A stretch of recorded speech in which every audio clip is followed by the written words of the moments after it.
because it did ping and it went off and you got Behind the cover, yeah. this member decapitated. It's probably because you're trying to hide something and make sure certain details don't come out.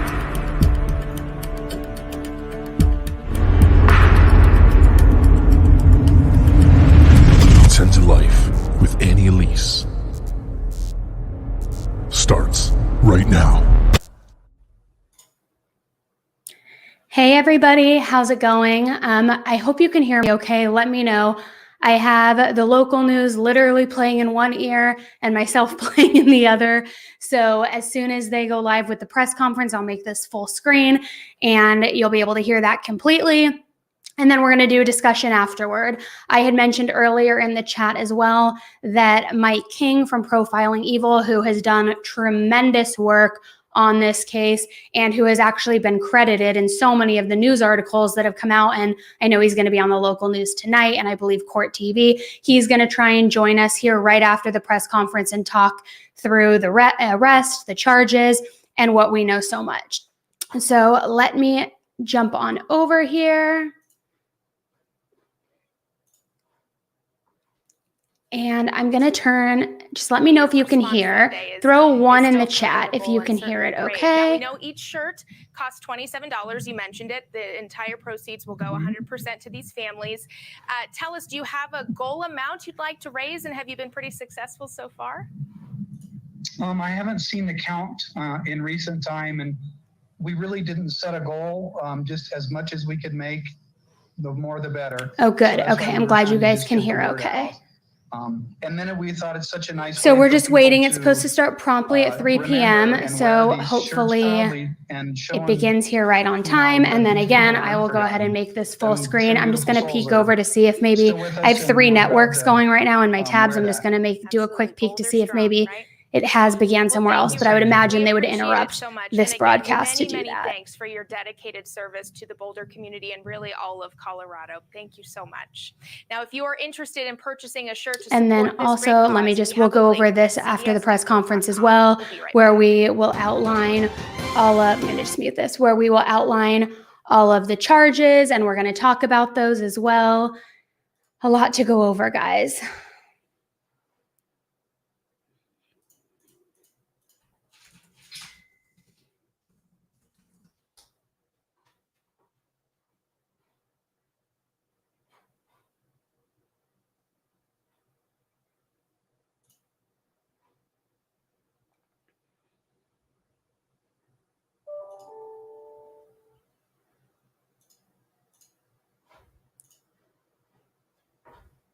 Live streamed concerts July 1st through August 7th at Boulder Chautauqua Auditorium. I'm going to go ahead and shift this over bigger for now.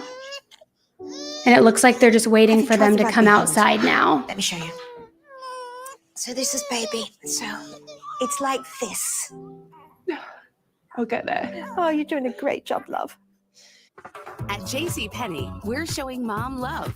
Find special deals on gifts, like jewelry, to make her day. Or save an extra 25% on her faves. Celebrate the woman who does it all with JCPenney. Oh, that's a lot. Is there any way we can get a better price? Single Care. When you walk up to the counter at the pharmacy, you don't want to overpay for your prescriptions. Just look up the prescription on the Single Care app, find the best price, and show the coupon to your pharmacist. That's me. Look, it just took us 10 seconds to save. Yes. Single Care partners with major pharmacies across the United States. Sorry, guys, I'm getting a little bit of a lag on my end right now. Insurance or not. The price you see on the app is the price you get. So check the Single Care price and start saving today. When you are in pain. When you look for guidance. When you need the best care. I am a CU nurse.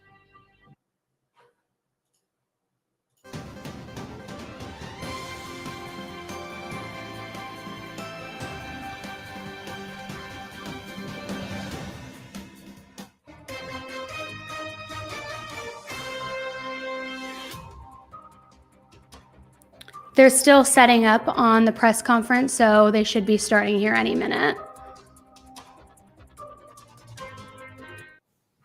Hi there. there, I'm meteorologist Dave Aguilera. Well, we got moisture flowing into the area, and with a little bit of heat this afternoon, we might get some thunderstorms going up. So count on those this afternoon. High temperatures will be in the low 60s. Anytime after about 2 or 3 o'clock, we could see these storms moving through town. And coming up for Friday and the weekend, big warm up headed your way. We'll talk about it a little bit later in the hour. Breaking news as the husband of a woman missing for a year is charged with her murder. Suzanne Morphew disappeared from her home in Chaffee County. Her family reported her missing last Mother's Day. Now court records show her husband, Barry Morphew, is charged with first-degree murder, tampering with evidence, and attempting to influence a public servant. He has maintained his innocence since her disappearance.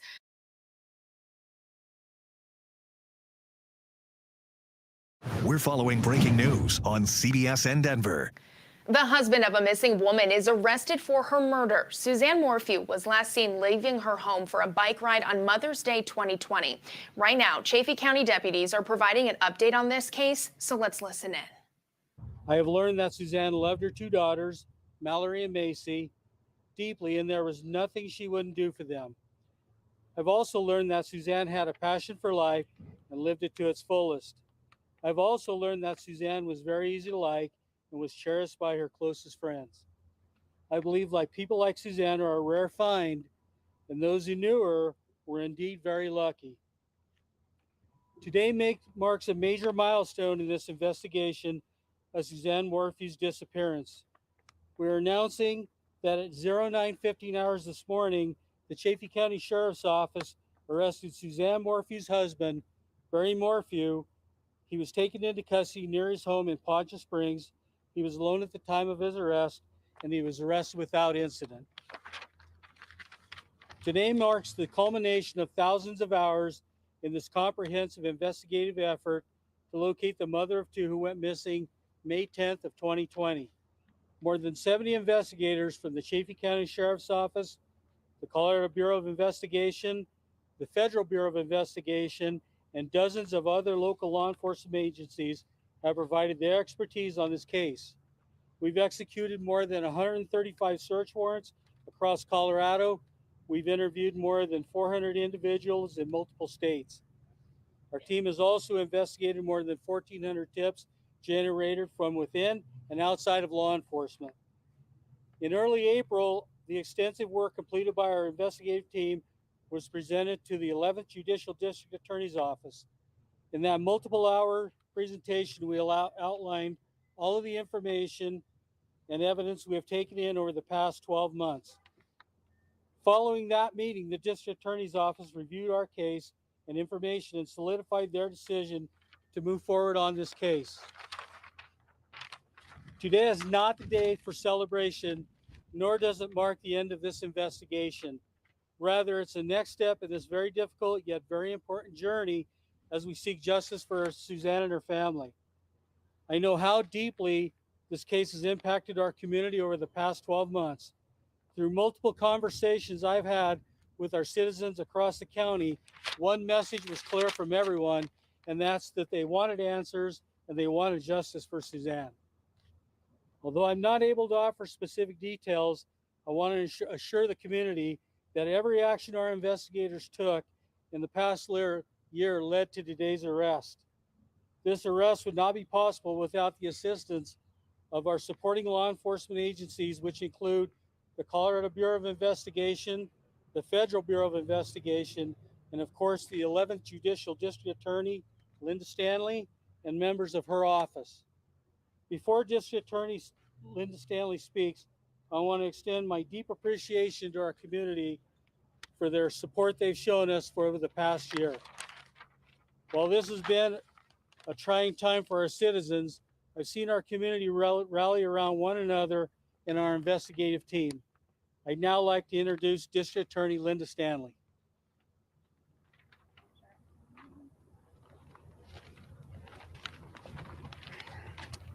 My name is Linda Stanley. I'm the District Attorney for the 11th Judicial District, which includes Fremont County, Custer, and Chaffee counties total. I wanted to say that thanks for being here for everybody, and there's a couple of things I'd like to address about this case. First, the investigation is still ongoing. Suzanne, her body has not been found, and we're still looking into that. The investigation is ongoing. Second, Barry Morphew is presumed innocent until proven guilty. That's important to remember. Third, the arrest affidavit is sealed at this time. I cannot and will not discuss it. Fourth, all media inquiries from this date forward should go through my office. However, I'm sure you all are aware and know that we cannot talk about any open or active investigation, and that is per the rules of professional conduct that we will abide by. Lastly, I wanted to say that today is a good day. It's a good day for all of the men and women in law enforcement that have tirelessly worked toward getting here. They worked day in and day out, sacrificing more than any of you will ever know. They even continued working and continued their sacrifices as they were being raked over the coals and second guessed as to their skills and abilities. I'm standing here in front of you on this good day because they never quit. Sheriff Speasy and his deputies at the Chaffee County Sheriff's Office, Alex Walker, investigator for the 11th Judicial District, those two individuals in Sheriff Speasy's office in particular are consummate professionals and, quite frankly, some of the best I've ever worked with in my entire professional career. They followed every lead, every tip, and every unanswered question, no matter what direction it led them in. They never compromised the integrity of the investigation. On several occasions over the last few months after I was sworn in on January 12th of this year, I met with these professionals and went through hours and hours of their meticulous investigation. Their investigation was presented to our office just a few weeks ago. For me, today is a good day, but for my office, this is where the work begins. There's more work to be done. However, this is an important and incredibly crucial step. And today is a good day for Suzanne. As far as I'm concerned, today is all about Suzanne. And it's about her family. And it's about all the individuals that knew her and loved her and cared about her. That's what this day is about. And it's a good day. Thank you. All right, we'll go ahead and take some questions now. Can you tell us? Right, turn away. Thank you. Can I please, the district attorney, if you don't mind, you're not releasing the affidavit. You don't have a body. How can you prove to the members of the public that you have a strong case? For those that didn't hear the question, he said, we're not releasing the affidavit and we don't have a body, so how can I convince the public that we have a strong case? That's my job. I'm the one that considers how strong my case is before I bring charges, and I wouldn't bring charges unless I was confident. Suzanne has been missing for nearly a year now. What made you take this step today as opposed to any time in the past year? Who's that directed to? Either one. Would you repeat the question, please? Kinda. Yeah. If I could have you stand in front of the microphone just to make sure that we pick it up. Suzanne has been missing for nearly a year. What made you take this step today as opposed to any time in the past year? It's been a culmination of our investigation over the past year. Honestly, it kind of oversimplifies. Today is just any other day. It's been our investigation over the past year that got us where we are today, and based on other information we gathered, we acted on it. Today became the day, but it's been a culmination of everything we've gained over the past year. And I know for everybody here, you say, well, that's hard to understand that because we haven't said so much about the investigation.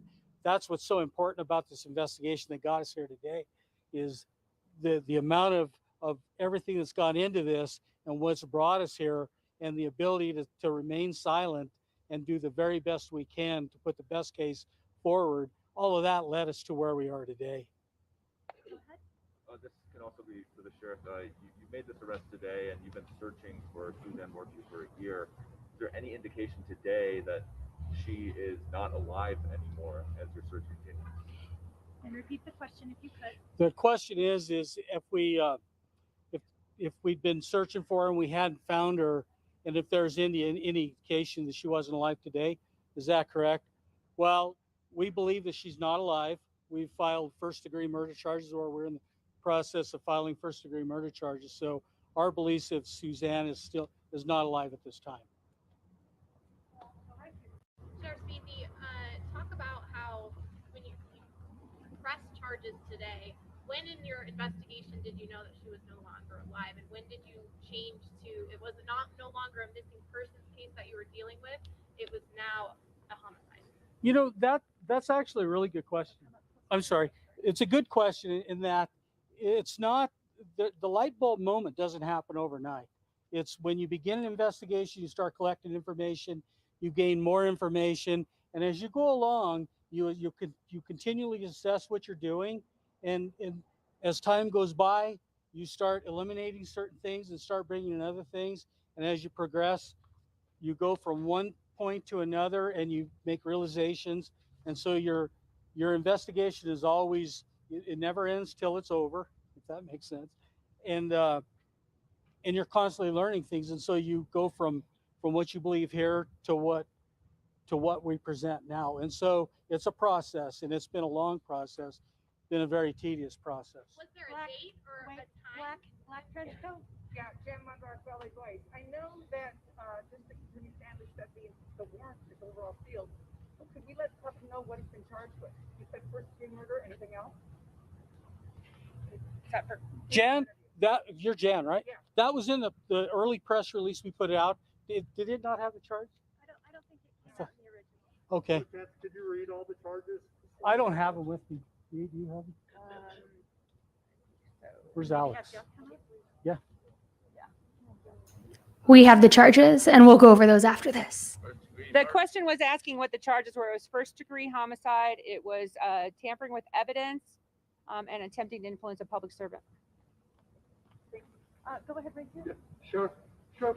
Is Mr. Morphew being held here at the facility now? The question is if Mr. Morphew is in our detention facility. Barry Morphew is in the Chaffee County Detention Facility. And then what are the next steps? When will he make a first appearance, etc.? Or do we not know yet? The question was what is the next step and when is his first appearance? Tomorrow at 10:30 in the morning will be his advisement, where any arguments on his bond will be heard. Can you give an update for the sheriff? Can you give an update on the search for Suzanne Morphew? We've been covering that a bit. Has that changed at all? Is there any new locations that you're looking, any new evidence that you're going on? You know, it honestly, it changes every day. If we receive information, we've as I stated before, we've investigated 1,400 tips. We're always reacting to new information. There's always things we're looking at. We never rule out anything, so it's ongoing. Is there anything new that you can share with us in terms of where you're looking? There's nothing I can share at this time because it's still an open and ongoing investigation, so we're not able to share any of that information. Do you expect to make any other arrests in connection with this case? Do we expect to make any more arrests in this case? No, we don't expect that at this time, no. Is there an alleged cause of death?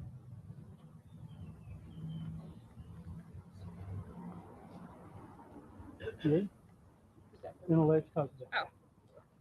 The question is there an alleged cause of death? So at this time, without the body, we wouldn't be able to say that publicly. We do have information that led us to this point today and how we think a certain scenario had occurred. But as we investigate further, that may change. So at this time, I can't comment. All right, we're going to take 2 more questions. Let's get to, go ahead. Hi, this is for either the sheriff or the district attorney. Has Barry Morphew have you been able to interview him since he was arrested, and has he been cooperating with the investigation? And have you asked him where the body is? The question was if the suspect, Mr. Morphew, had answered any of our questions or told us where Suzanne Morphew's body is. And after Mr. Morphew was arrested this morning, he was taken into custody, and when asked questions, he said he wanted a lawyer. So all questioning ended. Go ahead. Has Mr. Morphew retained counsel at this point? Yes, he has retained counsel. Of course he lawyered up. course he did, guys. Of course he did. He's done one press conference this whole time. And I get that. It's been a year. Yeah, and we've got a news release that's coming out, and there's going to be more. So thank you so much. News release will be coming out in just a few minutes. We appreciate your patience and your time for traveling here today. Thank you so much. You've been listening to an update.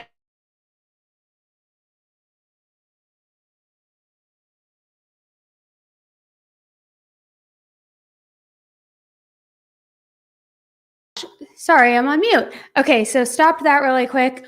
Holy crap. Lots to talk about. I've been taking my notes. I know you guys have a lot of questions. If you missed the beginning of this stream, I mentioned that Mike King from Profiling Evil is going to try and stop by here in a little bit. He has been a huge part of this case from day one, and a big credit as to the information, in my opinion, that they have uncovered. He, I believe today, is going to be on the local news. He's on Court TV tonight. I mean, he definitely played a large role in this case. And he's texted me a little bit ago. He's finishing up some work things, and he's going to try to swing by and pop in a few here. So meanwhile, I want to go ahead and talk through some of this because, as promised, we're going to talk through the charges. We're going to talk through the arrest itself and some of these working theories, the little information we got out of that press conference. Let's dissect it and take it one step further, especially about the no additional arrests at this point, the cause of death, which I thought it was very interesting how she so carefully worded that, that because they don't have a body, they can't release what they believe the cause of death is publicly yet, which leads me to believe that they do have a working theory. So let's kind of rewind a little bit and let's talk about it. And it's also no surprise that he didn't answer questions when he was arrested and he lawyered up immediately because we know Barry does not like to talk. We know he likes to blame mysterious bobcats and mountains and take any sort of accountability off of himself. So first and foremost, what I want to say is I think it's actually pretty poetic that this is happening almost exactly 1 year after Suzanne went missing, and also anniversaries with Mother's Day. I feel like that is a great Mother's Day gift to her, that her loser ex-husband is finally and hopefully being held accountable for what he allegedly has done to her. I think that's very interesting. Now, if we talk through the charges, of course, the main one is first degree. And I believe, although they have said that they have not found a body, which I would imagine to be true because I think that we would have all seen the searches happening and I don't think they'd be able to keep it under wraps that well. So I do believe that they haven't recovered the body yet. But I am under the impression, and it's my belief that, sorry, I'm going to tie my shirt here really quick. It's my belief that they have a hunch where the body is located. And that is one of the reasons not only that has led to the arrest, but also why they are so confident with charging him with first degree murder. Because as you know, first degree means you needed to have the intent to murder this person. So I believe in all of the evidence they have collected and whatever the cause of death may be, once that does get released, I do think that that is why they're so confident with this charge. I also thought it was very interesting because one of my notes here was, are there any accomplices? Is anybody else going to be arrested? Was anybody else involved in the cover-up? I know there was a lot of speculation that potentially the nephew was involved. And I think it's very interesting that they have said no additional arrests are expected. Now, I guess you could see both sides of the coin with that, right? Either they are being truthful and they truly do not believe that any additional arrests will take place, or they're saying that because they don't want to spook people that they are currently investigating, as it is an ongoing investigation, as Linda said.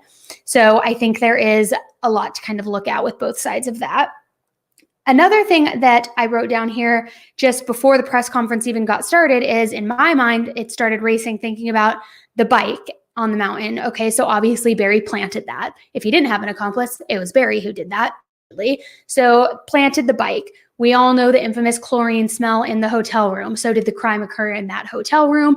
Is that where he tampered with the evidence and disposed the body? And tampering with evidence or destroying evidence charges, if we just think quickly to the Lori Vallow and Chad Daybell case where they dismembered and burned the remains of the children, that is where they got the tampering with evidence charges. So it's possible that Suzanne could have been killed in the home, and then he could have taken her further away to dispose and destroy evidence and do whatever he was going to do, and then use the chlorine to cover up that scent and his tracks and any forensic trace evidence.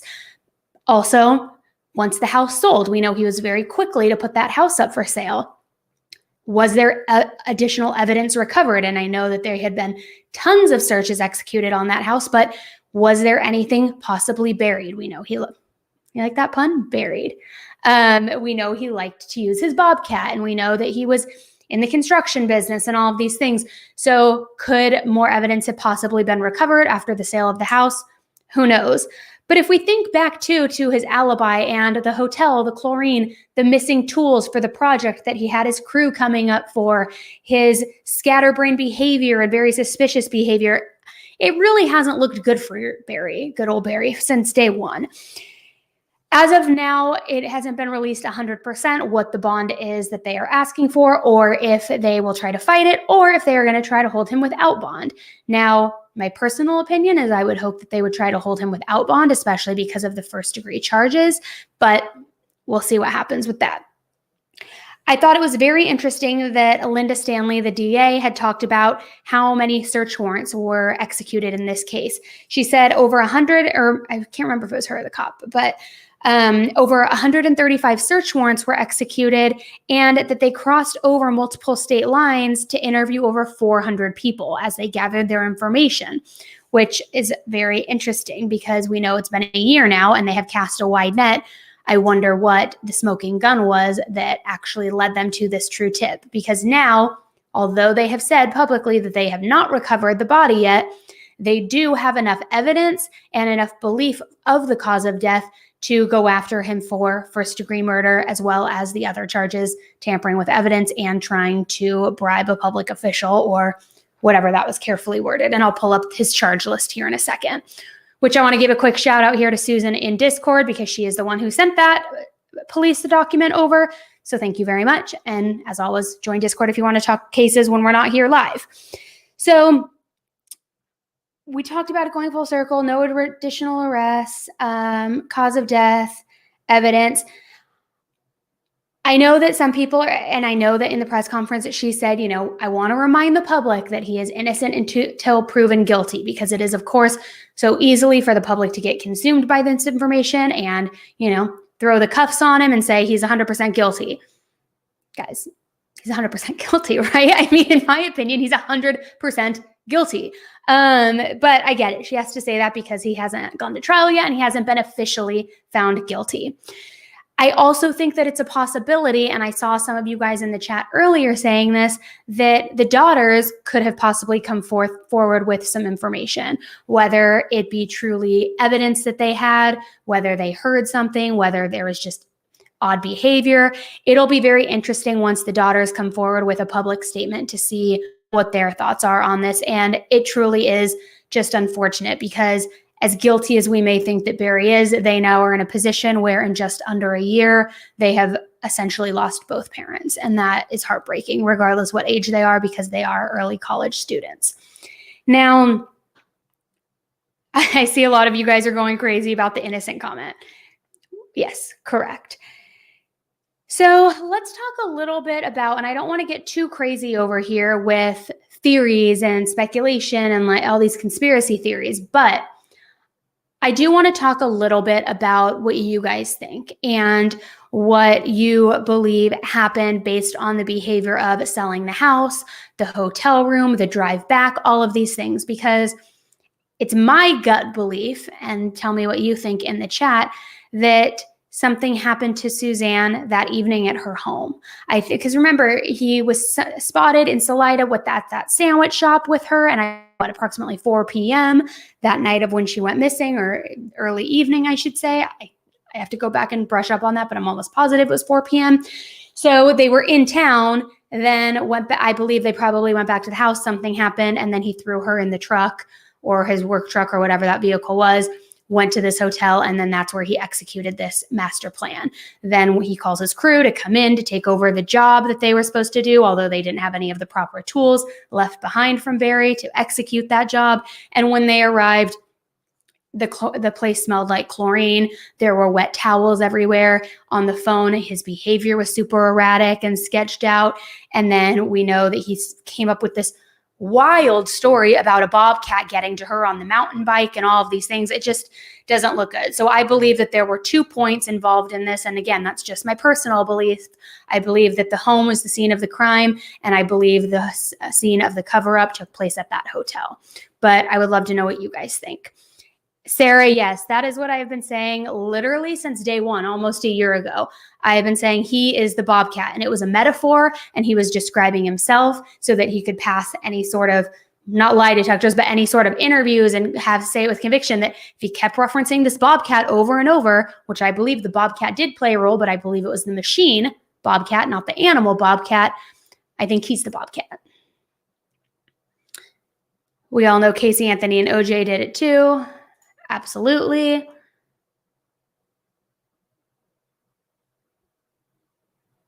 Sarah is also saying, I believe that she did die in that house. That's what I believe as well.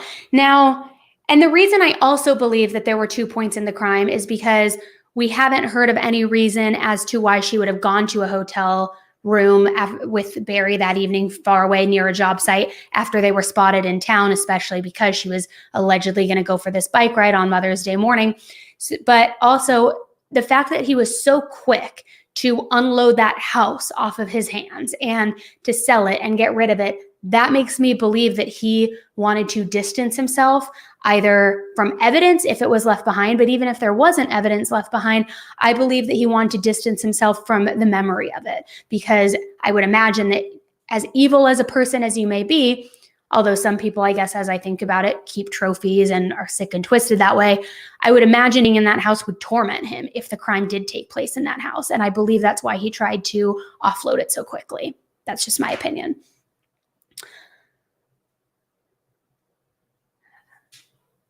I sure hope so. I sure hope so. I hope that the walls are closing in for the West case. I hope they are closing in for the Maya Malete case. I hope that they are closing in for the Alexis Sharkey case.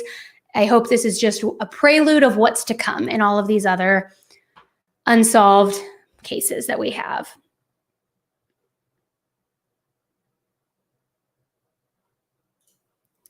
This is interesting. Julie is saying that you believe that he killed her in the bathroom and buried her in or on the way to Indiana. That is absolutely a possibility as well.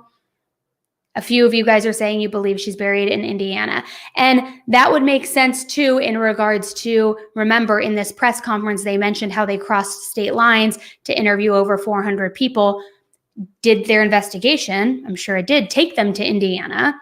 And is there information that was uncovered there? Because she was very careful. Linda Stanley was very careful when she said, we don't have a body yet. However, the information that we have a suspicion as to what the cause of death is. So whether there's a body or not, there has to have been some evidence or testimony recovered by them to not only indicate his guilt, but also to indicate what happened to her and the cause of death. So it's going to be interesting to see what happens there. And as she mentioned, the arrest affidavit is sealed, which I think we all expected it to either already be sealed or for them to seal it because this case is in the public eye in such a way. But I think that once that does become unsealed, pre-trial or when trial begins, it'll be interesting to take note of what is in the discovery and all of the evidence that they have collected. And I always find that one of the most fascinating pieces to read because you literally are going through an itemized list of everything that they feel is strong enough to prove the guilt. They also said that it is an ongoing investigation, which leads me to believe that they are not only, of course, still looking for the body, as they mentioned, they have not found it, but I do believe they have a hunch as to where it is. And that's, again, just my personal opinion. But I do believe they're still looking for some additional answers as well. So really quickly, I'm going to go to the chat and answer some questions. But let me just scoot over here too. I don't know how to get this on the side of my page. So we're just going to roll with it this way. But I wanted to pull this up just to show you because I know that in the press conference, they were caught a little bit off guard with what the charges were. So here we have everything listed out as far as the court, the arrest, the case number, all of these things. And so if you go to the very bottom, you can see the charges where he is charged with first-degree murder, and it shows the offense date as the 10th, which is the day we know Suzanne went missing of 2020, and also tampering with physical evidence or destroying physical evidence, which that rings true again about the Daybell and Vallow case, destroying and tampering with evidence. And I believe, again, my personal belief, that that's what was going down in that hotel room. And then charges with a public servant attempt to influence them. Now, there has been conversation that, was he trying to influence a police officer, a firefighter, any public official? We don't know the details about that. I would imagine that's something we also will find in the affidavit when it's unsealed and in the discovery. But here you can see all of this as the breakdown. So let me pop over here to the chat really quick. There has been conversation, yes, of people hearing the Bobcat running that night and some sort of heavy machinery. I don't know if that was ever confirmed by police publicly, but there was a lot of conversation about that.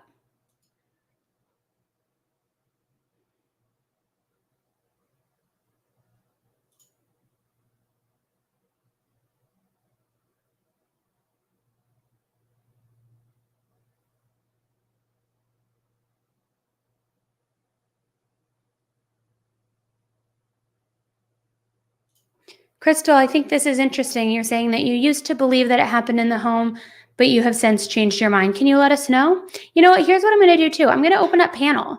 And as I mentioned, Mike from Profiling Evil is probably going to join here in about 20 minutes, maybe give or take. But I'm going to go ahead and drop the link to StreamYard. I just ask that as people come in, once you are done sharing your thoughts or your opinions or asking any of your questions, that you pop out of the panel so that more people can jump in, because it is limited to the amount of people who can join. Claire, I agree. I think she is in different places. I absolutely agree. I think that she is definitely, I think she is in different places as well, which is just gruesome. Let me see if I can pin this link.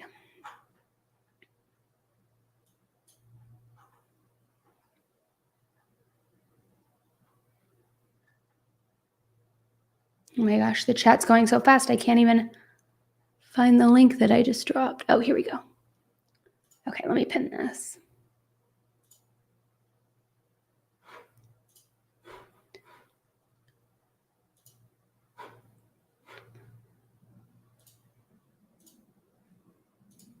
Okay, so I dropped that. So if you guys want to jump on panel, you're more than welcome to.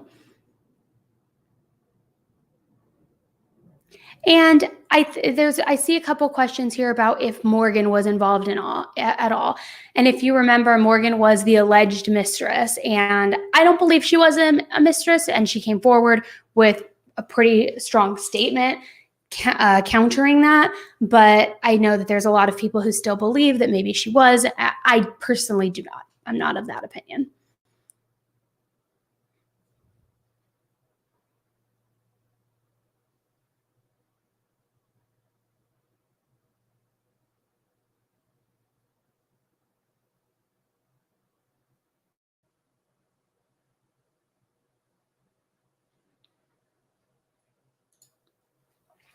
Jessica is saying they must have enough good evidence to arrest him, but I'm waiting for the hearing to see more before I make up my mind.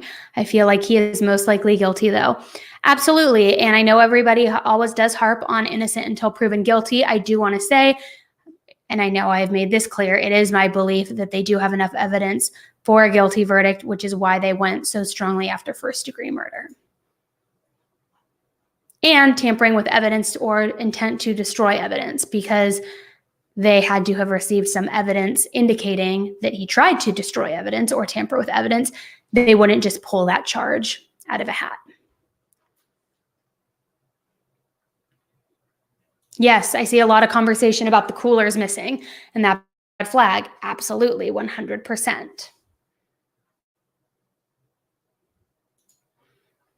Poised nostalgist, I'm going to say that completely wrong, and I'm so sorry. Question, thank you for the super chat first and foremost. Question, do you think that the bike story is the reason for the attempt to influence a public servant? Possibly. It's very possible, although Yeah, I mean, I could see that. I would imagine that if they're bringing charges against him for that specific, that it maybe goes a little bit deeper than that, and it's not just the bike story, but you absolutely could be right. And if you're just tuning in and you didn't catch the press conference, just rewind and you'll see it at the very beginning.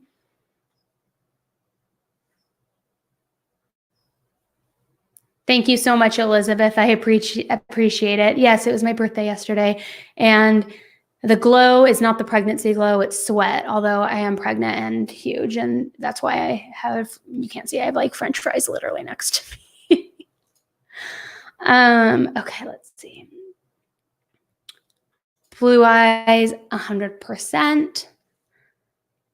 It's sick in general, but yeah. So, and as far as we know, which you never know is really happening behind the marriage, of course, but as far as we know, there wasn't any rift in their marriage.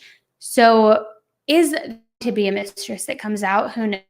Was this for love or money? We don't know. So what was the motive here? Because we haven't heard about them having a tumultuous relationship. We saw them, they were out in town, spotted that same night.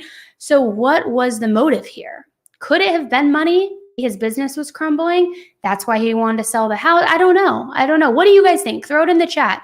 I'm interested to know. Sorry, my hair's going wild here, guys. Lauren Elizabeth, thank you so much for the super chat. Annie, I had to tell you how absolutely stunning, glowing, vibrant you are. Thank you so much. Congrats again. God bless your little growing family. The Lord is so great. Stay kind, stay glowing, stay blessed. Thank you so much, Lauren. I appreciate that so much. I don't believe that it was ever confirmed that she wanted a divorce. I see that a couple of you have asked that. I don't believe that that was confirmed. And again, if she was seeking a divorce, I don't believe that they would have been spotted out in town together that evening. I can't remember the exact date, but there were recent photos of the two of them together. I could be wrong, but I haven't heard that confirmed.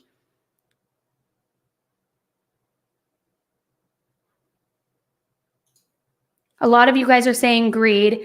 Glary, you're saying life insurance policy. Does anybody know what the life insurance policy amount was? I'm just curious. A lot of you are saying motivated by money.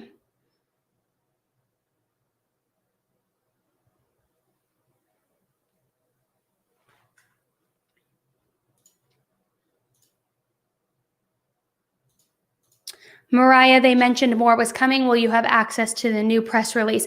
It should be made public. So as soon as it is, yeah, I will post it and I will update it for you guys. I'll either post it on the community tab, or if there's more information that warrants doing a live, I'll let you know. And as I mentioned, Mike King is going to be on a ton of the outlets today talking, and Court TV as well. And I know he's privy to a lot of information because he's so closely involved in the case that maybe there will be some information he can pass along to me. It's really interesting. And I hope it's okay that I say this, but he and I have talked a few times over the last week. And when we were on the phone on, what was it, on Friday, I believe it was, Thursday or Friday of last week, he said, I believe that there is an arrest coming very, very soon. I can't say why, which means it leads me to believe he knew more than what he was saying or more than what he could say. But yeah. Lauren Elizabeth, I'm a bit behind catching up, but happy birthday. Enjoy. Thank you so much. No problem if you're behind. Just shoot the toggle and to rewind, and you can watch the press conference. And then we just start talking through all of the items.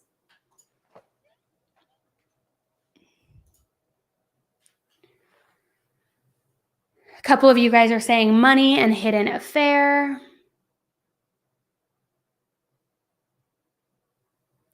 It looks like a couple people are Team Barry in the chat, according to us here. So let's just get a quick poll going. Throw 1 if you think Barry's guilty. Throw 2 if you think he's innocent. I'd like to know. And I'm sure everybody else wants to know where everybody sits.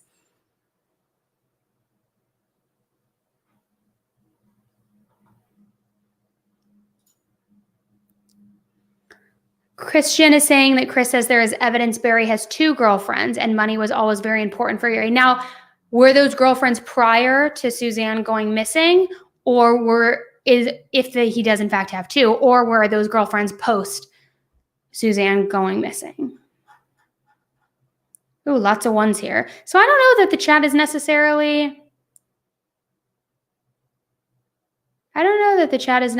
Team Barry, because I am seeing all ones. I haven't come across a two yet.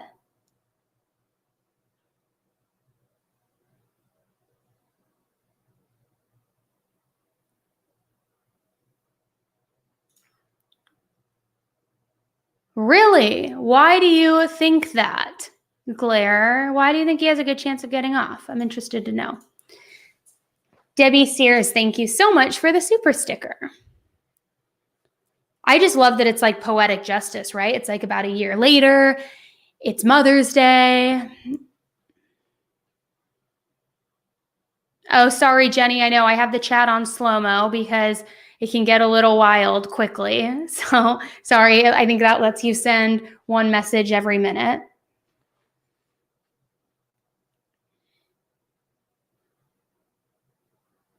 Yeah, I'm not seeing any twos either, Sheridan. Not a many. Okay. I think you're trying to antagonize me here, Will. No body, good lawyer. How do we know it's a good lawyer, first and foremost? Not saying it's not, but how do we know it's a good lawyer? But also, yes, no body, but that doesn't mean they're not going to discover the body. And we don't, because the affidavit is sealed and the discovery, we don't even know what was found. So yes, I get what you're saying, circumstantial at best, but they clearly feel like what they do have, even though they haven't made it public, is strong enough to go after them for first. And I get that the new DA maybe is wanting to make a name for herself, and that's why she's going after this in such a public and big way and kind of going balls deep on this theory. But I also don't believe that she would risk her career by trying to push these crazy charges and this case if she didn't have the goods to back it up. To me, at least when she spoke, it sounded like she's far more intelligent than that.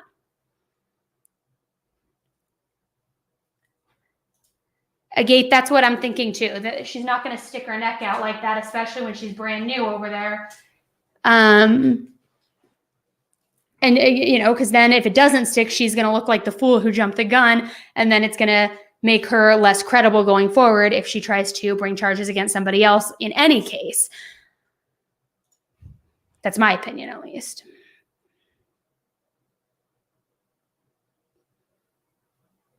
Let me shoot Mike a text here really quick and just see what he says.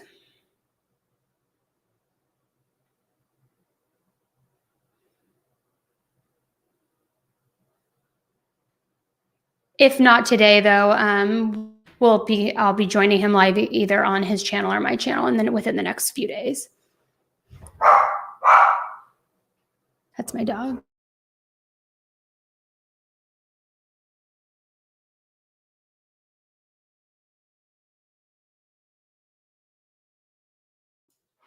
All right, let's see.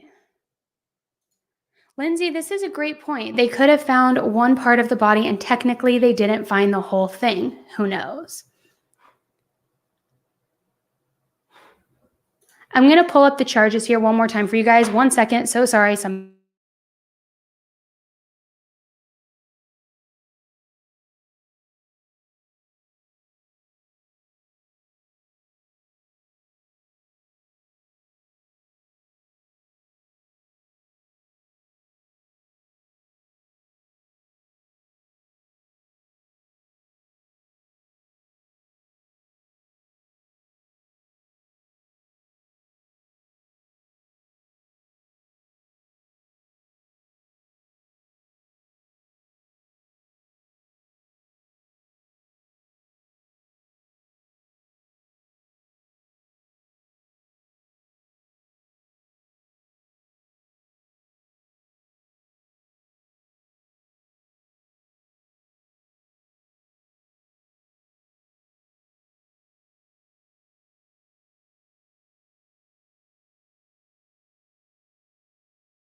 Hi. Okay. Sorry about that, guys.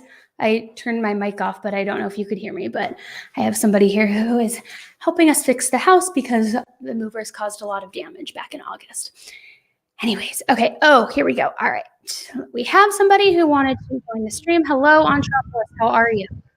Hi, I'm good. I just wanted to pop on for a minute and say, yeah, I absolutely think he's guilty, have from day one, and I'm so glad that they finally made an arrest. Absolutely. Now, what do you think what's your opinion as to his guilt and what happened? To his guilt and what happened? Yeah, like what's your working theory on it, and why do you believe that he is guilty? Why do I believe he's guilty? Just his demeanor from jump was like red flags for me all over the place. I found him really like cold and just weird when she went missing, and just everything. He kind of it was one of those instinct things. I just feel like he is, and I think that like people are speculating that maybe they have found part of her, and that's why we have the arrest. Yeah. Absolutely, I agree. It is possible because if he did tamper with the evidence and just try to dispose of her body, and if he did dismember it, there is a very real possibility that yes, a piece of her was located. Yeah, exactly. And like the charges that he's got really kind of lean towards that, right? Like if he's trying to bribe an official, which is what I'm taking from it, if they're saying attempting to like influence an official, a public servant. Yep. So like who's he trying to bribe to not turn him in or to help him cover this up? That's totally, because why would an innocent person try to do that? Yeah, exactly. So well, thank you. I appreciate you calling in. Oh, no problem. Thanks for going live so quick on it. Of course. I will keep you guys updated as always. Alrighty. Bye. All right. Bye. All right. Amanda, thank you for the super chat. And let's see. There is not always a body for someone to be found guilty. Close to my hometown, a man was found guilty for killing a girl 8 years ago. Still no body. If there is enough strong evidence to convict, absolutely. It doesn't always necessarily mean that there has to be a body. So it'll be interesting to see, again, what if they don't have the body and if they don't even have a piece of the body, what evidence do they have that is strong enough that they believe they can get a first-degree murder conviction? It has to be something very strong. Kayla Marie, happy cake day, girl. Thank you for the super chat. Treat yourself and that sweet babe to something yummy. Thanks for all you do. Thank you so much. I appreciate it.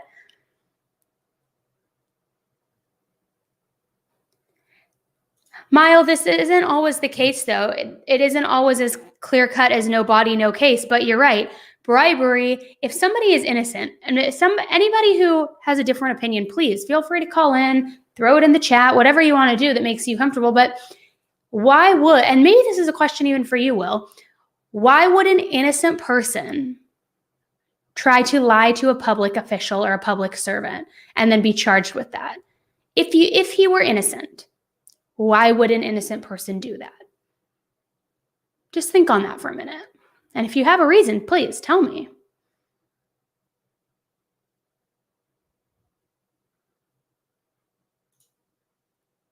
Hello from Alaska. Oh my gosh, so far away and probably cold. I'm glad you're here, and thank you for the channel love. So please let me know what you guys think. If there was an attempted bribe or even just trying to influence, why would an innocent person do that? Let's see what Carol has to say. Hi, Carol. Hi, how are you? I'm doing well, thanks. How are you? Good. I have a lot of things because I've been following this from the day that she went missing. And there's just so many things involved with, the fire that happened not too far from his home, his job in, Denver. There's just too many things. I feel that my opinion is that if she is gone, that she's probably buried somewhere. And I hate to say this, but probably with cement. With cement. Mm-hmm. And I know that a lot of people thought that too in the beginning, that there was going to be some cement poured and involved. Mm-hmm. Yeah. Mhm. So, but this is a good day, and It is a good day. we are all, Suzanne has always been on all of our hearts and our minds every day, and I completely stopped my day for this. I'm just so happy for this day, and my thoughts and prayers go out to the Mormon family and her girls. Tough day for them all.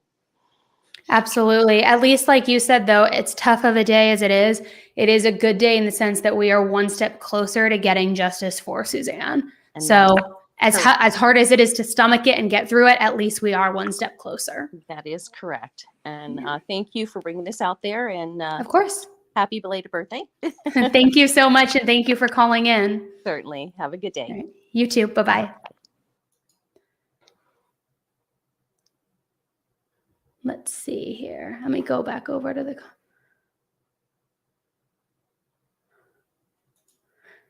All right, you're confusing my beliefs with my realistic entertaining of the possibility that his counsel will very well be able to create doubt in at least one juror. That's all I'm saying.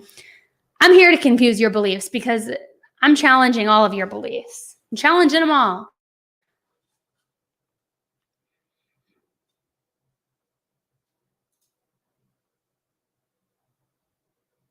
This is a great point, Debbie, and this is something that recently we did talk about on this channel.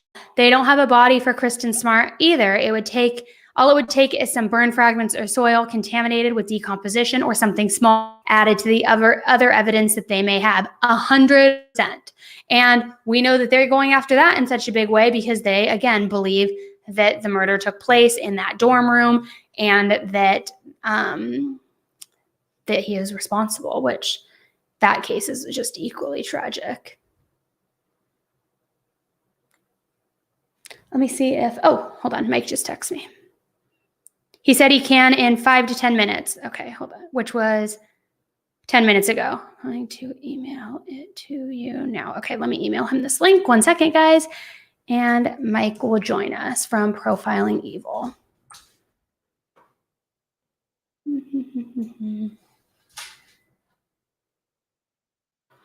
Go to my other email account.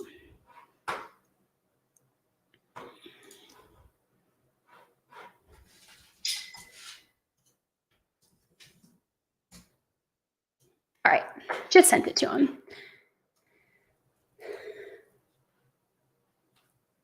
Yes, I love him as well. And again, I don't want to completely beat a dead horse here or be a record on repeat. But for those of you who aren't familiar with Mike, he has a channel, Profiling Evil, and he is fantastic. And he has worked so closely on this investigation, and he has been made privy to so many details that the public has not. And I hinted earlier how he told me last week that he thought an arrest was coming soon in the case, but he couldn't obviously say why. But he has been very involved from the get, and he has also been credited in so many of the news publications, and he is being interviewed by so many of them and on court TV and such and such. So it'll be interesting to see what Mike has to say, and he'll be joining us here in just a minute.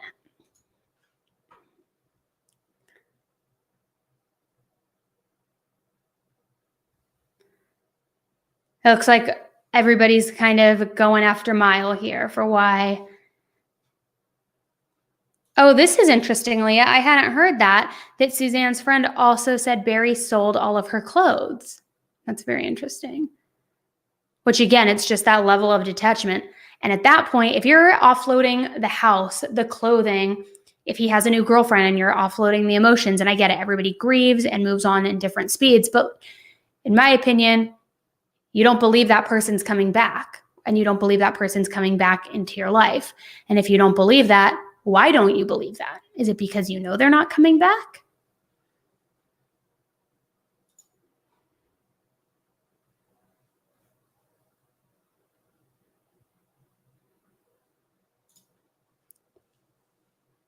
Yes, too quick to get rid of all things connected to Suzanne. I agree.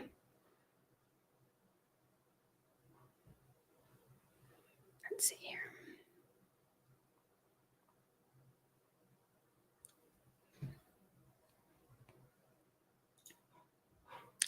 We've got Mike in the house. Let's add him. Hey, Hello. Danny, how you doing? I'm good. How are you? I've been typing you up, telling everyone you're coming. That's why we have so many people there just looking for you. They don't care about me. Really?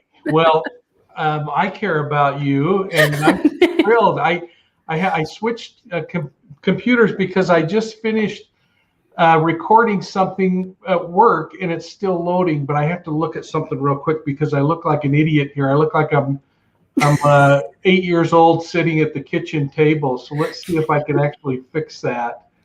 And hello to everyone. Let's see. Is that better if I do that? Oh, yeah, that's a little better. Let's see. I can shrink down in my There we chair go. too if you want. How are you? I mean, I'm great. What a good day. Holy cow. Is this amazing or what?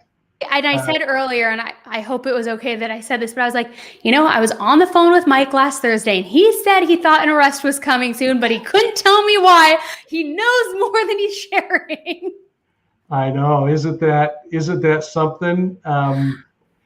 It was, and you notice I that person we were talking to, I sent him a little note and said, bingo. But that was so exciting to see that happen today. And aren't you just thrilled for the Mormon family that this is like a bittersweet day that is so painful, and yet with the pain, there's this sliver of justice and rightness. That's literally exactly what I just said to one of the callers. I was like, as painful as it is and as horrible as that is, at least it's one step closer to justice for Suzanne and for the girls, quite frankly.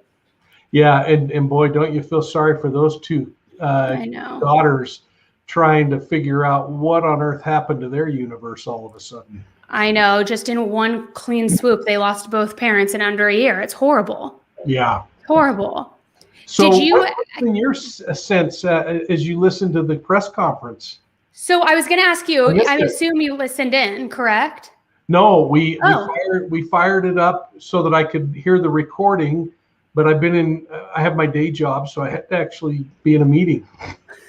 So, okay, well, let's run through that because I have questions and thoughts. Okay. So first and foremost, they announced that they have not found a body, but they said that they do have enough information and evidence, which they can't release, of course, publicly, that leads them to believe they do know the cause of death. Wow. So one of my main questions was, and some of the chat was, okay, did they possibly find a piece of her body? Did they find something else? Or do they have a hunch of where her body is located? Because I was thinking, and tell me your thoughts, of course, because you are more educated on this than I am, but I believe if they're going after him with first-degree charges, that they are confident it's going to stick, and they have to have reason to believe that. Yeah, and I have become pretty darn good friends with the district attorney, and number one, hats off to Linda Stanley. She is a workhorse, and these circumstantial cases are challenging in the very best of circumstances. A homicide case, when you have the body, is a tough case. Capital cases are really difficult. A first-degree murder capital case, I suspect that they'll seek the death penalty. Although I can't remember if Colorado has a death penalty. Do you know? I'm not sure. Chat, answer that. Does Colorado have a death penalty? A Coloradan can help us there. But so you think about it, and police are going to be using more than a single form of evidence. I talked about this a little earlier today, but the idea that if you walked in with just a confession or just a body or something like that, I don't know of any cases that I can name where a single form of evidence was used to convict someone. So you start looking at it in totality and you think, what's the physical evidence that could tell us that this would have resulted in death? Maybe it's the massive amount of blood that might have been there. Maybe it's actually that they recovered body parts that would say there's no way someone would have survived this. Those are the kinds of things that would become really heavy and weighted heavily. And then you start adding things. So you got forensic evidence, you got physical evidence, and the physical might be that body part. The forensics might be the blood and the DNA that proves that it's Suzanne, you know, but we start to see those two come together as one. Then you have eyewitness accounts, and the eyewitness account may not be somebody who saw this homicide occur, but they may say, well, I saw, in this case, the alleged killer, Barry, I saw him with a suitcase burying it in the desert, or he was walking out of his house with a suitcase and there's droplets of blood. I mean, that's what creates a circumstantial case, that you can start to tie all the pieces together. And circumstantial just basically is A plus B always equals C, you know? Mm-hmm. And so, so just the fact that they're doing a circumstantial case without a body isn't really that troubling. There have been lots of homicides or convictions where that's occurred. But so you got physical forensics, you got eyewitness accounts, and then you got confession. And confessions can be both omissions and commissions of thought. So there may be things that they have from interviews with Barry that are in effect confession. Now, I thought it was interesting. I heard that there was a charge of bribing a public official. Yep. So how cool is that? That there's somebody that got direct connection that said, there's enough here to say, look the other way and I'll slip you $8.50 and we're going to forget it ever happened, you know, or whatever the number is. And so, well, so I have a question with that really quick before we move on. So, and you tell me what the specifics are. So people are talking about bribery, but the charge is listed as attempt to influence a public servant. So there has been question of, could that be where he was trying to influence them that was her bike and that he didn't plant it and that she had this fall and was attacked by a bobcat, or would it be directly tied to bribery? So, you know what, I don't know the answer, Annie. That's interesting because it could probably fall in different directions. I think it's got to be a lot more significant than just, hey, let's pile on another charge. You got a first-degree homicide, you got a tampering with evidence. But now if you've got a witness tampering in effect that says, I'm trying to control what people may do or say, or what they might not do, that's a pretty substantial thing too. So it's pretty exciting that they've got this much stuff happening. What else happened in the news conference? So they also announced that they don't believe to expect any additional arrests, which I was saying earlier that I think it could go both ways. I think that either they truly don't expect to have any additional arrests, or they're saying that because they don't want to spook anybody who may be an accomplice to the cover-up that they're looking at. Because I know that there is public speculation, and I don't know your thoughts on this, that possibly the nephew was involved or had some sort of tie into that. But I thought that was interesting that they made it a point to say that they don't expect any additional arrests. So yeah, that's interesting. So yeah, it is, and you always wonder if another shoe's going to fall. You know, once a defendant ends up sitting in jail, they might turn on a few other people, you know, and it's something I was saying Monday night on my show was, if you're involved in this thing, you got to be looking over your shoulder because there are no allies in this thing. You know, these guys are out for themselves, and it's going to be really interesting. I take it they didn't release the affidavit to show the probable cause. No, so that they said that it was sealed. They didn't release that. So my question too was, when do you think that they will unseal that and release it? Will it be right before trial begins, or will it be at trial? So I'm curious when we'll see the discovery. Yeah, so the defense obviously will get everything immediately. That by law has to happen. Mm-hmm. So they'll start the process of discovery and determining what's important and what's not. And a great way to understand that is to look at all the bouncing of the ball in the Daybell case and how there's challenges from both sides coming back and forth. But in this particular case, the thing to kind of watch for, in my opinion, is the is that his booking photo? Yes. Is it showing on your screen? It's showing black on my end. It popped up for a second and then disappeared. Oh, let me try it really quick here. Let me just do it as an overlay. Sorry, I was trying to go without interrupting you, but yeah, this is his mugshot. Yeah, I'll bet there's a lot of introspection going on in that soul right now. He's looking a little rough. Yeah, it's interesting. So what we're going to see here, Annie, happen is that he'll make a first appearance, and then he'll have the opportunity to choose whether he's going to have a preliminary hearing or not. In that preliminary hearing, that's something that the defense usually wants to do because it forces the state to show their cards early on. And so I suspect that you're going to see a lot of stuff remain hidden until we get to a preliminary hearing. I looked at, just before jumping on the show with you, to see if the affidavit was available. None of the records are available, and you confirmed that by saying everything's sealed up. This guy's lost a lot of weight. This hasn't been a great year for him. This is where you kind of pay the price of your choices, isn't it? Yep. But when they get to that preliminary hearing, that's where you're going to see the facts unfold, because the state will have to prove. Now, if they make his first appearance publicly available, you might get a little tip of the hand to see what's going on.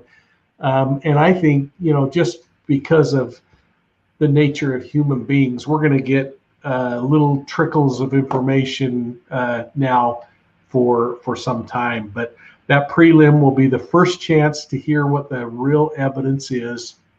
Now, the defense, by the rules of discovery, will already know what most of the prosecution's going to do, but they won't know how a witness is going to respond or whether they're going to be credible on the stand. And it's kind of a tricky time, because I suspect something like this would go to a jury trial. And the prelim is, people think these court systems are kind of boring. I was chief of staff in an attorney general's office, so I get kind of geeked out about the court process. But it is really a cool time, because defense attorneys can get pretty aggressive during a prelim, but they'll never get that aggressive during a jury trial, because they don't want to offend a juror, but they know they can't offend a judge, because the judge is going to just look at criminal law and make decisions based on that.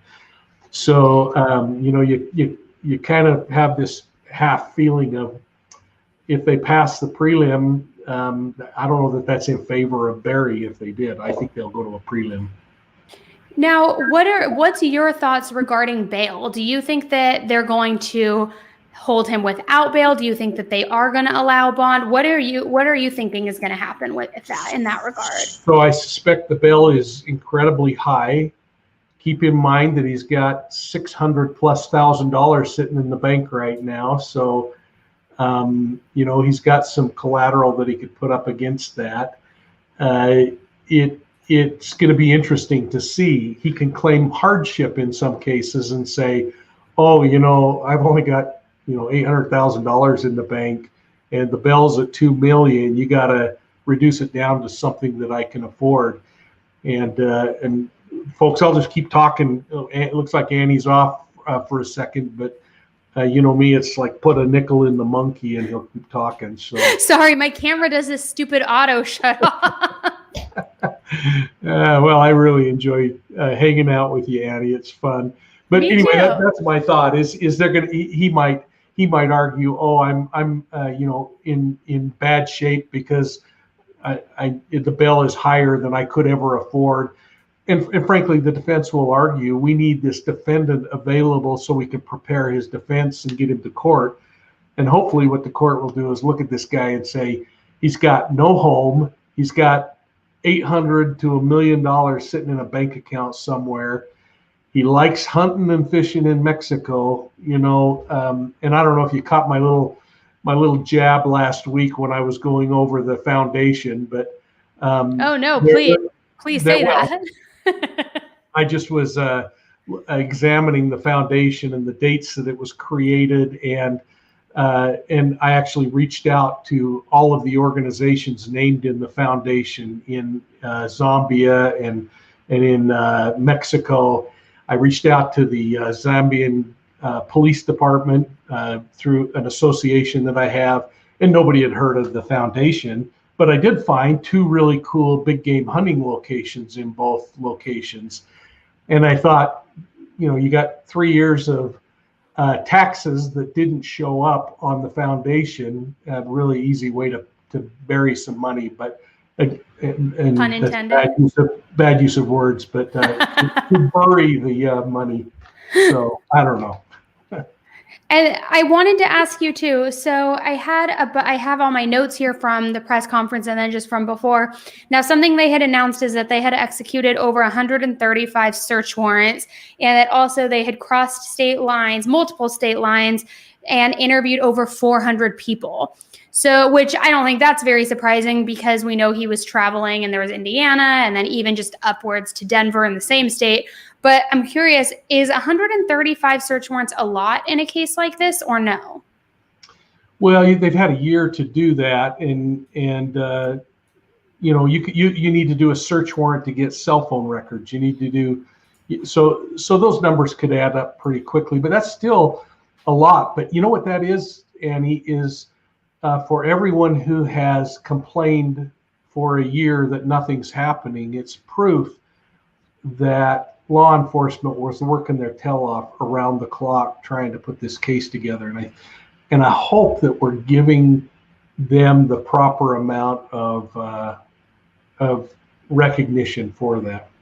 Oh, absolutely. I agree with you completely. I think that it just shows one more time that not only have they been working so hard on this, but now, like, as they said, they have enough strong evidence that they do believe that they're going to be able to get first-degree charges against this guy, which is fantastic.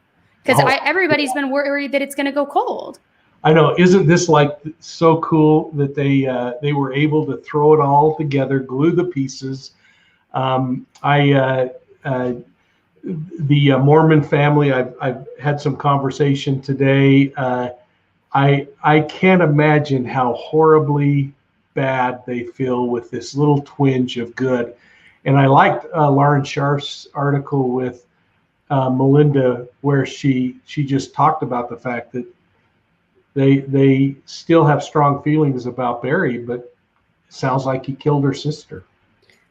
And okay, let me ask you this, and I don't want to go too crazy into conspiracy theories, but it was mentioned earlier on the channel, so I've got to ask if you know anything about it because you seem to know so much about this case. It's been said that Barry has 2 girlfriends and that Suzanne was seeking divorce. Do you know if any of that is true? Because I hadn't heard that there was confirmation that she was ever trying to seek out a divorce or that there was any proof that they were unhappy. So, Senator, I can neither confirm nor deny. Ooh. On all of those? On all of that. Ooh, so maybe she found out about a mistress and that's when it went down. If you looked on the dark web, there were yeah, I mean, really, if you look on the dark web, there are lots of discussions around some of that content. There, Andy made reference on our show about the fact that Suzanne was communicating with a friend and that all changed, and we know that. And some have suggested that conversation had something to do with that. And I think as this case unfolds, what we're going to do is find that there were communications with Suzanne's safety net that will support a lot of the theory that the prosecution will put forward for motivation. Wow.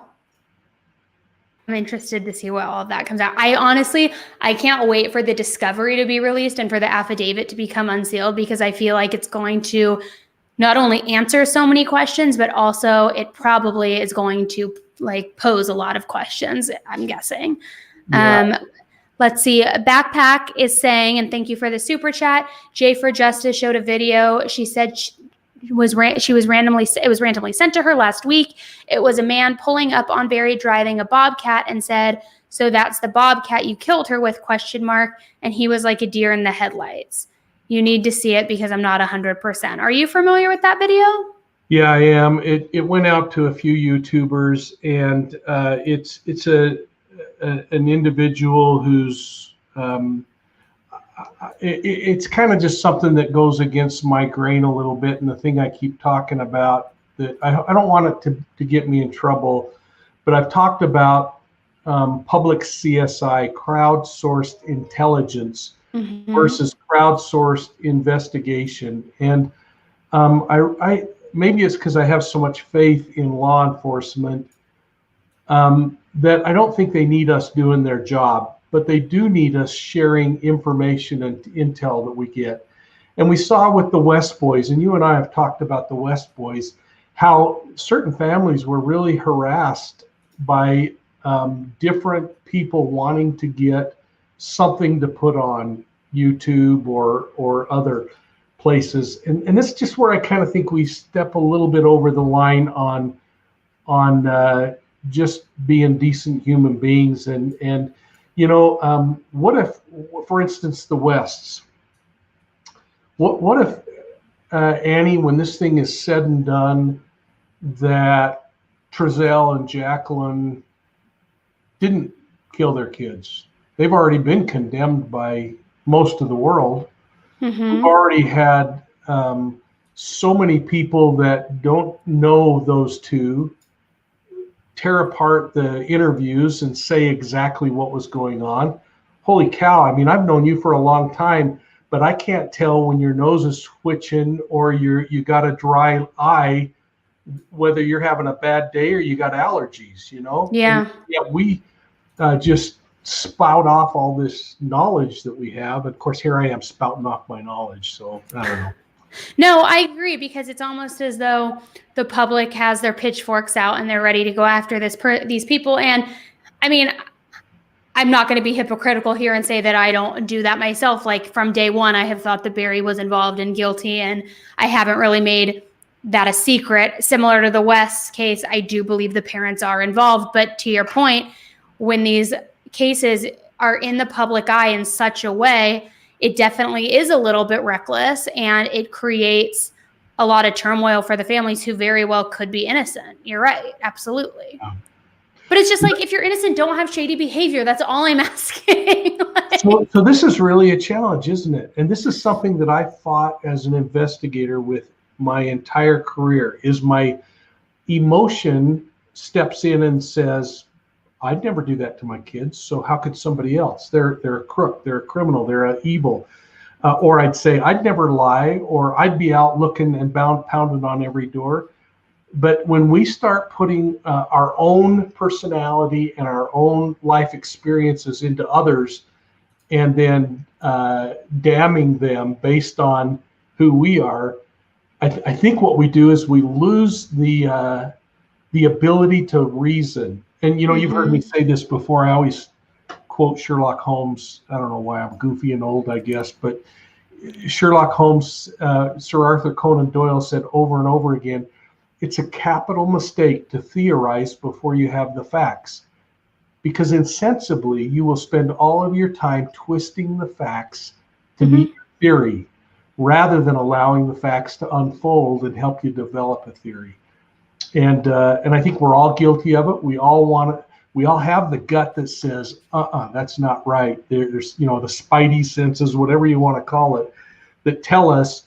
I guess try, and I wish more would just kind of hold back a little bit and wait and let the facts unfold, because we might all get surprised. I mean, gosh, I've heard some people theorizing about. Let's talk West for a minute. You mind if I peel off, go crazy for a second? No, yes, go ahead. But I want to just answer your earlier question about the death penalty.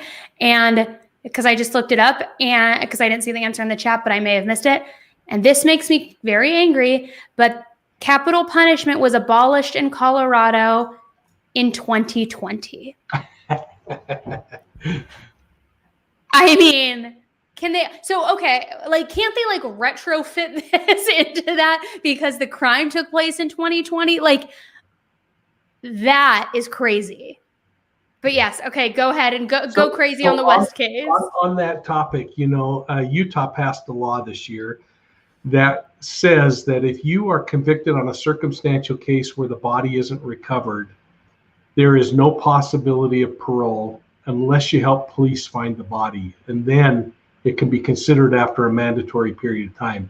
those kinds of laws are great. And you know, I get it. Some people are really against the death penalty. Some people want defendants to suffer in prison the rest of their life and think about every day what they did. And I'm not going to get in those battles other than to say, okay, so he can't be executed. He can certainly spend the rest of his life in prison. And Right. for a guy that would rather go elk hunting than look for his wife, that may be the hell on earth that, you know, comes. I don't know.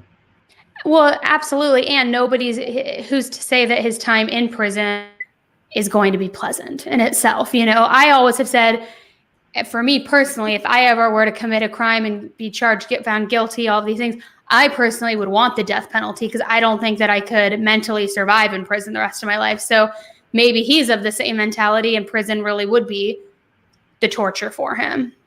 Yeah, that's true. But Wow. please, yes, go ahead on the West case because I want to hear your thoughts. Well, and so this is something maybe we can talk about next week or something, because I know you and I are going to jump on a show together. But what if some of these ghost stories out there in the West case are true? That there's human trafficking involved, that the biological family had more to do with it than not. Now we have lots of side taking that's going on here. People that say that mom is horribly distraught. Others who say, I can't see a tear in her eye. And you know what? I've gone through those videos and I have found one tear in those eyes. I don't know this lady. I don't know if she is a tearer or, you know, I'm a person, you hear me talk about the victims of some of my cases, and, you know, my eyes get bloodshot and I tear up. I mean, sometimes I'm a babbling fool. That doesn't mean I'm guilty of something or that I'm lying about something. And yet we're so quick to say, well, I don't cry, so that guy's faking it or that person's lying. And so I think, you know, how would we feel if we sat and condemned rather than just lay out the facts?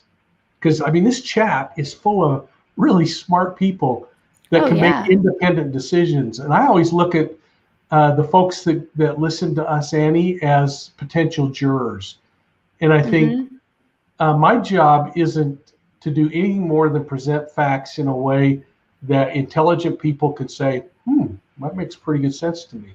And I would sure feel bad if and probably because I've done it myself too many times where I've made a decision and I've been wrong. So maybe that's part of getting older too, is you kind of recognize that you're only smart after you know all the answers. I know hindsight is always 20/20, right? Yeah. Always, every single time.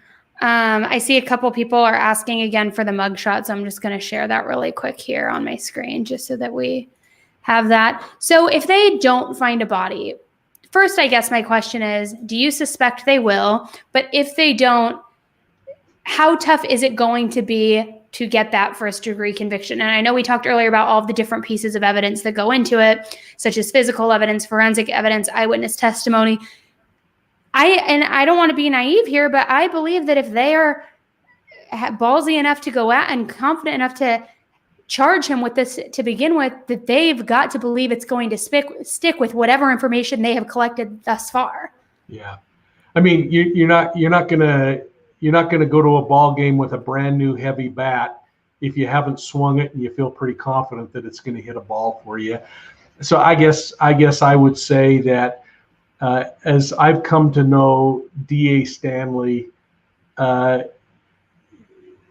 she's been down this trail before, and prosecutors can't stand to lose. They're not going to file a case they don't believe they can win. Now, could it end up in a plea negotiation to a second or something like that? Yeah. I mean, you might do something like that. I noticed in the chat, no thanks, Doug Hutton, who I just really like a lot. I don't know if you've listened to him, and he takes lots of heat. But I believe I remember in the West case. Yeah, Doug has just worked his tail off on that West case, and it is a good soul. And And so, Doug, I probably am going to get somebody that says I did something wrong by saying that, but you're a good person. So, okay, wait, I had something that I was going to ask you. It was on the tip of my tongue. What was it? Shoot. Okay, we were talking about the conviction, the first degree, the body. Oh, that's what I was going to ask. In regards to a plea deal, do you think it's possible that they may reduce the charges or offer him a deal if he does lead them to her body? Oh, absolutely. And I wouldn't you? I mean, yeah. I That way mean, the family can at least rest easy and put her to rest and have some closure.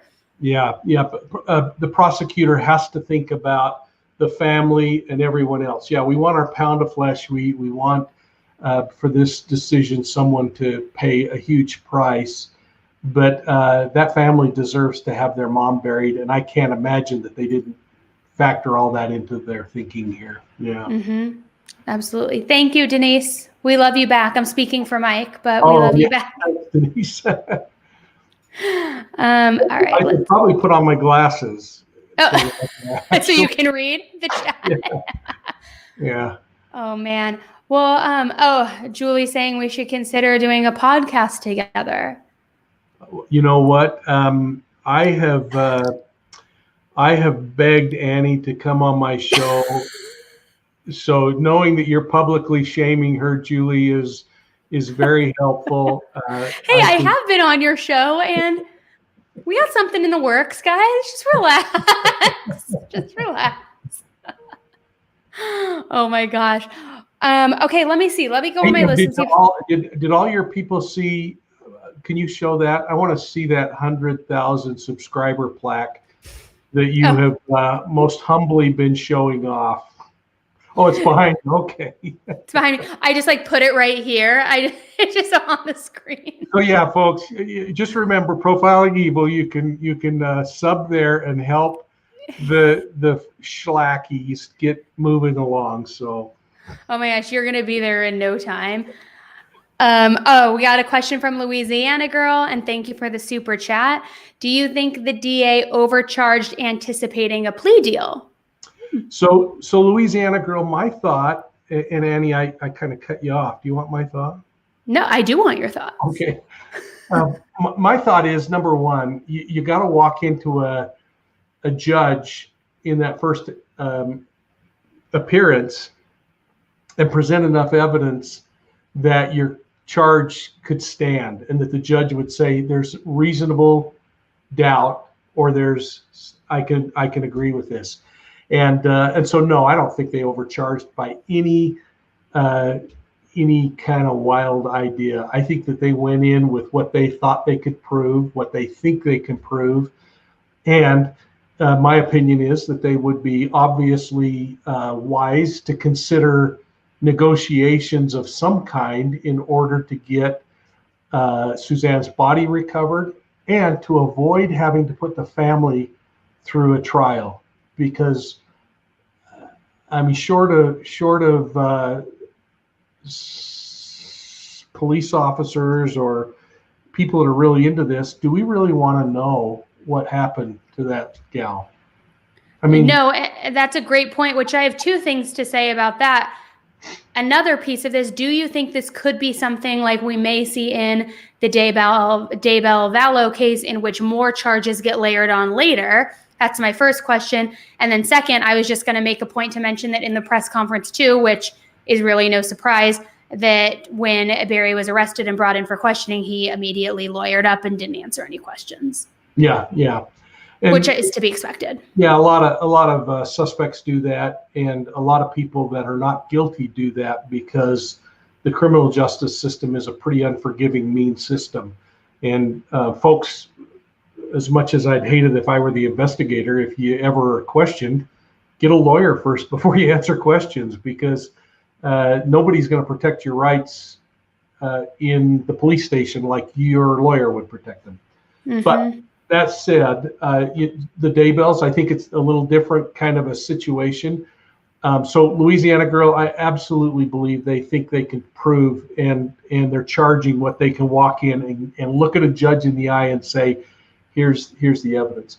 Now, in regard to the Daybells, I personally believe, and I've never been a lawyer. I worked in prosecutors' offices for 2/3 of my career, but it makes good sense to me that as they've uncovered evidence, if they've uncovered enough to charge with homicide in the Daybell case, at this point, think about the number of continuations and the shenanigans that have gone on. I think it would be crazy of the prosecution to file something that the defense could say, hey, this desecration of a corpse case is a lesser included case to this brand new homicide. Let's start the clock over and go back to deciding about prelims and arguing. And so I would think that the prosecution would want to get all of those witnesses on the record testifying in a case in case they lost them between the time that the charges happen and a murder case happens. And we've watched how that thing is drug on, and I mean, they've drug on the desecration of a body. Imagine what's going to happen when they get if they get a murder charge filed. Now, do you believe murder charge? I do. I've said from day one that we just need to wait because the other shoe hasn't dropped yet. Yep. Which it's such a circus that it's only a matter of time before. And my initial thought in the very beginning when Chris got arrested was I thought they were going to flip on each other. That was 100% what I thought was going to happen. I agree with you. I thought that too. Yeah. Yeah, that must be a real true love, you know? It's sick. It is sick. That is gasoline and more gasoline and fire put together. Is just a train wreck, that Lori Vallow. It's wild. Okay, I don't know if this is JR or Juniors or JRS. Mike, do you think that Barry thought he was going to get away with murder? Well, I hope JRS is sub to your channel. She is a delight on our channel, and I think Barry. I think a lot of us thought Barry might get away with murder. So if he's the murderer, I don't know that he's the murderer yet. If he's convicted, he'll be the murderer. But we've all spent a year wondering if he'd get away with it. I didn't think he could sell the house, and he found a way to do it. I mean, I know. There's a lot of things. I do have to say, though, just between all of the images and the video footage that came out a year ago and even later, versus the mugshot of him that was released today, he looks tormented. The weight, he looks as though he has completely aged quite a bit. I mean, this guy looks tormented, does he not? Well, again, I don't know him well enough. I'm just thinking in comparison to those other pictures where he was a little fuller. I mean, he still kind of had the weird eyes, but also he's giving me like Scott Peterson vibes here with the bleached hair. You remember when they finally got a hold of Scott Peterson and he was on the golf course and he had bleached his hair and he had the passport and all those things? Like, I feel like I'm very much getting Scott Peterson vibes here. Interesting. Yeah, I don't know, but I can't imagine that he hasn't been under a tremendous amount of stress. Yeah. Oh, man. All right. Well, let me see if I had any other questions here. First, is there anything, if you have any questions for Mike, please throw them in the chat now. I don't want to keep you. I promised I wouldn't keep you too long. I know you have a ton of stuff to do. Are there any last thoughts on this case that you want to share with us? No, I mean, I'm like the rest of them, and I'm like you, Annie. I'm just waiting to see things unfold. My phone has been blowing up today with some folks in Salida who have been sending pictures and ideas and thoughts. I did an interview just a while ago with Denver's Fox 31, and I'll be doing Court TV tonight. So make sure you tune in and watch Vinny at 8 Eastern. But we'll be talking a little bit about this. I've been on the phone with Dr. Phil. I mean, it's been. Because all of these you guys have that relationship too already, you and Dr. Phil. I forgot about that. Intently interested in what's happening, and I don't know anything like everyone else. You know, I'm just watching from the sidelines. Other than it's been fun to kind of know who all the players are a little more intimately, and that's been it's been rewarding to do that and to hear some of the things that are happening. My heart just goes out to those daughters. I mean, I just can't imagine what's going on in their mind right now, and I can't imagine what's going on in Barry's mind right now as he's sitting there thinking, if it's true, sitting there thinking, what have I done? Yep. And hopefully he's feeling the walls just closing in. And hopefully he does agree to some sort of plea deal and leads them to his body, and more answers hopefully emerge in this case. Yeah, wouldn't that be awesome? I think if they could bury Suzanne, that would help a lot of people. And you know what? Might help him with his children. There's something really powerful in I'm sorry, and we forgive people that we love and have a history with. And my experience has been with most murders other than serial killers or predators that their case gets out, an assault, and it gets out of hand or something, is that they're really, there's pieces and parts of them that are really good people, and they just made really horribly bad choices. And I think those kids would forgive him in a heartbeat if he said, here's what I know, if in fact he did it. And I just a few weeks ago I had spent some prison lasagna time with a serial killer that I had played a hand in keeping in prison many years ago. He's in prison, will die in prison. He sent me a poem that he wrote, and there's parts and pieces of him that are pretty enjoyable to talk to. But he's a killer, and I don't ever want him to be out on the street. In fact, I remember saying to him, this particular killer, his preferential victim was elderly women, and he confessed to murdering 8 women to me and my buddy, and when we were working. And I said to him, if you were released today, what do you think you'd do? And what do you think he would do? Oh my God. Everybody knows the answer, but Yeah. he did it with a smile on his face, and he said, almost like breathing a sigh of relief, he said, oh, first thing I'd do. Oh my God.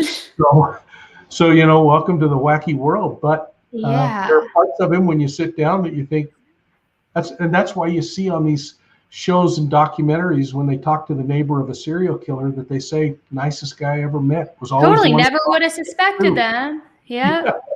Who was it? Didn't Charles Manson jam out with, did he jam out with? And was playing music. It's crazy. But yeah, a lot of them they have a lot of nice characteristics, and they're very personable, and they are very charismatic, and it's crazy. Yeah, it's crazy. I don't know. Gosh, it's a weird business. Anyway. It is. Well, thank you so much for joining last minute. I appreciate it so much. Well, thanks for letting me come in. Of course. Gosh, so cool to see everybody's comments floating down. Sub for Annie. And sub for Mike. We got to get her to 200K so she can hold that over my head and humiliate me further. And know that as my camera goes on. She's I don't know what she was doing, but she had to hide the camera. But So thanks, Annie. I really enjoyed being with you. Thanks a lot. Oh, me too. I'll talk to you soon. Thanks, Mike. Alrighty. Goodbye. All right. Bye. Oh my gosh, I just love Mike. He's the best. And if you guys haven't subbed to Profiling Evil yet, make sure you go and do that. I know my mods have been dropping the link in the chat. So I'll keep you guys updated as we learn more and as we begin to hear more statements come out, if new evidence is released, as we hear about anything with the bond hearing and all of that information. So if you haven't subscribed yet, make sure that you do subscribe and turn that notification bell to on so that you get notified of live streams as they happen and new case videos as they get posted. I wasn't planning on going live today, but we got some good news. So here we are, and we are going live, and maybe we will have good news in the Alexa Sharkey case or the West case or the Maya Malete case. And maybe I'll be seeing you tomorrow with that news.